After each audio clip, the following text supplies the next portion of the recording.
Hello Tollywood fans, నేను మీ host Renuka.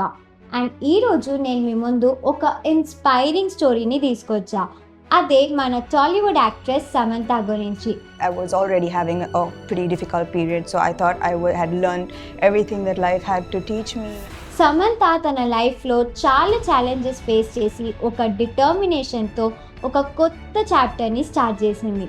నాగ చైతన్యతో divorce అయ్యాక తను తన లైఫ్లో సెల్ఫ్ డిస్కవరీ జర్నీ స్టార్ట్ చేసింది. అండ్ 37 ఇయర్స్లో తను పర్సనల్ గ్రోత్ అండ్ కెరియర్ని రీబిల్డ్ చేయడం మీద ఫోకస్ చేసింది. సమంత సెల్ఫ్ డిస్కవరీ జర్నీ ఒక మెడిటేషన్తో స్టార్ట్ చేసింది.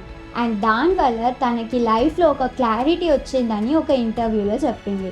సమంత సద్గురుతో ఈషా ఫౌండేషన్లో చాలా గైడెన్స్ అండ్ ఇన్స్పిరేషన్ కూడా తీసుకుంది. రీసెంట్గా ఇప్పుడు ఫిలిం ప్రొడక్షన్ కూడా స్టార్ట్ చేసింది. అండ్ ఇప్పుడు తను అప్కమింగ్ ప్రాజెక్ట్ బంగారం మీద వర్క్ చేస్తుంది. పర్సనాలిటీ డెవలప్మెంట్ కోసం తను తన లైఫ్ ఛాలెంజెస్ నుండి నేర్చుకొని ఒక స్ట్రాంగ్ ఫ్యూచర్ని బిల్డ్ చేసుకుంటుంది. సమంత తన స్ట్రెంగ్త్, డిటర్మినేషన్ అండ్ కరేజ్తో చాలామందిని ఇన్స్పైర్ చేస్తుంది. మరి ఇలాంటి సెలబ్రిటీ ఇన్స్పైరింగ్ స్టోరీస్ కోసం సబ్స్క్రైబ్ చేసుకోండి టాలీవుడ్ ఐజ్.